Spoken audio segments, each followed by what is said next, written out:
Bayangkan sebuah keluarga yang kekayaannya begitu besar, bahkan Kaisar Romawi suci harus berhutang pada mereka. Sebuah dinasti yang nyaris menentukan siapa yang boleh menjadi raja, siapa yang boleh berkuasa, bahkan siapa yang boleh jatuh. Nama keluarga itu adalah Fugger. Dari kota kecil Augsburg di Jerman, mereka menjelma menjadi bangkir para raja dan menulis bab penting dalam sejarah kapitalisme modern. Kisah ini dimulai pada abad ke-14.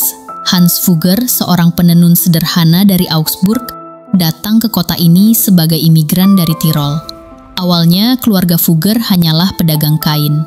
Namun dengan kerja keras, mereka perlahan masuk ke dunia perdagangan yang lebih luas.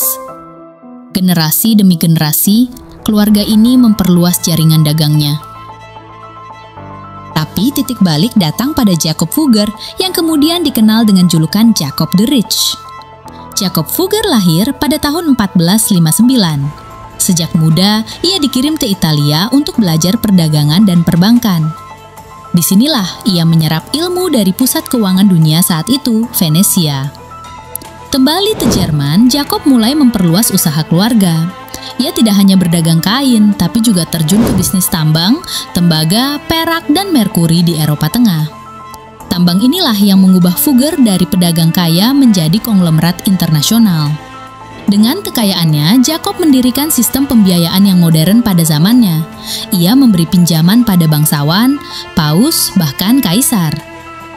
Ketika Maximilian II, Kaisar Romawi Suci, membutuhkan dana untuk peperangan dan pernikahan politiknya, siapa yang menjadi penopang? Jacob Fugger.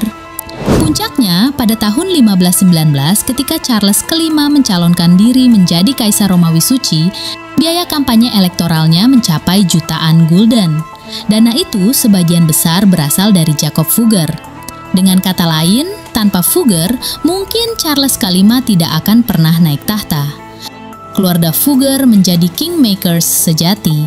Mereka tidak hanya memberi pinjaman, tetapi juga mengatur aliran uang di seluruh Eropa. Mereka mengontrol monopoli perdagangan logam, termasuk tembaga dari Hungaria dan perak dari Tirol yang sangat penting untuk percetakan koin di Eropa. Bahkan Vatikan pun bergantung pada mereka.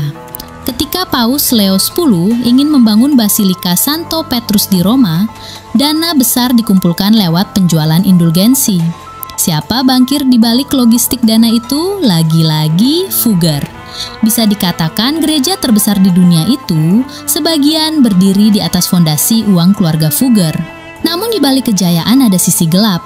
Monopoli Fugger sering menimbulkan keluhan dari rakyat karena harga logam dan kebutuhan dasar naik akibat praktik mereka.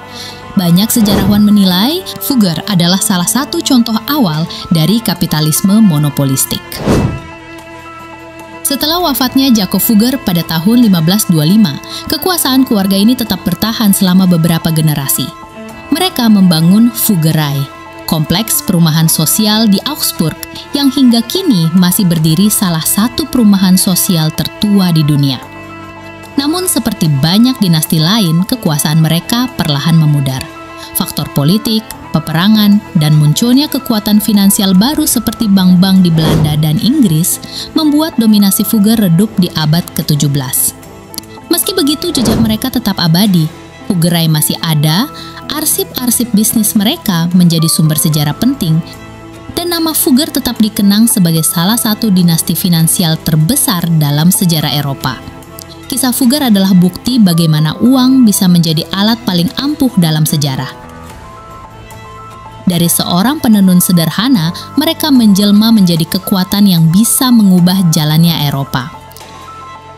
Jika Rothschild sering disebut sebagai Raja Bankir di abad ke-19, maka di abad ke-16 gelar itu jelas milik Fugger. Sebuah keluarga yang membuktikan bahwa terkadang kekuatan sejati tidak berada di tangan raja, melainkan di tangan orang yang memegang dompet sang raja.